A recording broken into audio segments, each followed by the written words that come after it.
wanted to show you guys this clip here because this is a powerful conversation I'm having with Bandit. I asked him to get in the crate. We had done it with food as a bribe a million times, and he would go in and out and in and out and in and out.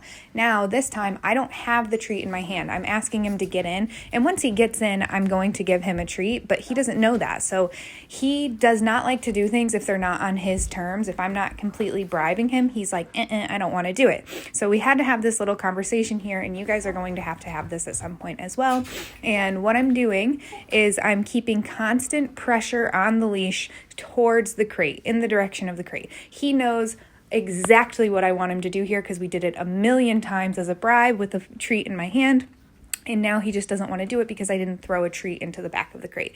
Now, the key here is that I'm not pulling hard. I'm just keeping steady pressure. I don't want to hurt him. I don't want to freak him out even more. I just want to annoy him. So if he's not listening to me, it's going to be annoying. And right there, he took one step in the direction of the crate. So I let off right away. I slacked the pressure on the leash and he was free for a second. And then he bolted to the side and wasn't going to go in. So then now the pressure's back on again.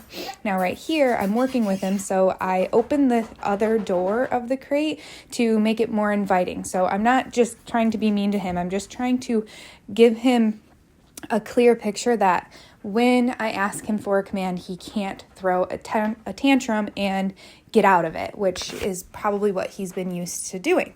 So here now I have both of the doors open, so it's pretty inviting. He can walk in and out right away, but he's still putting up a little bit of a fight.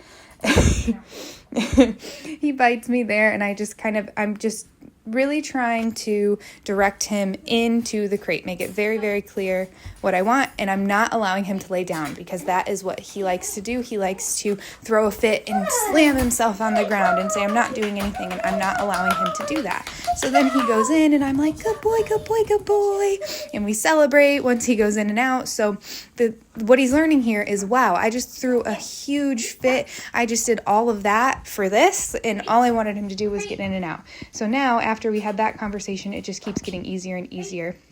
Now he's getting in a little bit quicker, and then I let him out, and we just continue doing this in and out and in and out, and now it's easier. So you just have to get them through that first period where he's thinking that he's going to win, and I'm very, very patient, so he's not going to win. So this is probably something that you guys will have to do at some point, and this is huge for putting you in the role of a leader. He has figured out how to work you guys. He whines and he throws fits and he bites and he jumps and he ends up getting what he wants because he's very, very smart. So little things like this, like reinforcing commands with the leash and being very, very patient and working him through it. You only really have to do it like you saw there. The one time I have to really be patient, and then he's like, oh, okay, well, I might as well just go because it's not that bad. All I'm wanting him to do is get in and out and in and out when I ask him to.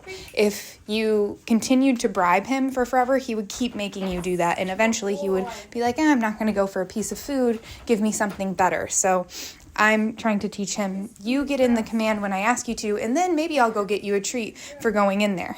So that is one of the things that I did with him today, and I wanted you guys to see this because I'm sure at some point he's going to protest with you as well, and he's going to try to not listen, and I just wanted to show you this video to show you have to be patient, and you have to work with him and not get frustrated. Really, if he's doing something wrong, whether it's in the crate or on the place command, what you want to do is you want to just hold steady, even pressure on the collar and annoy him until he listens.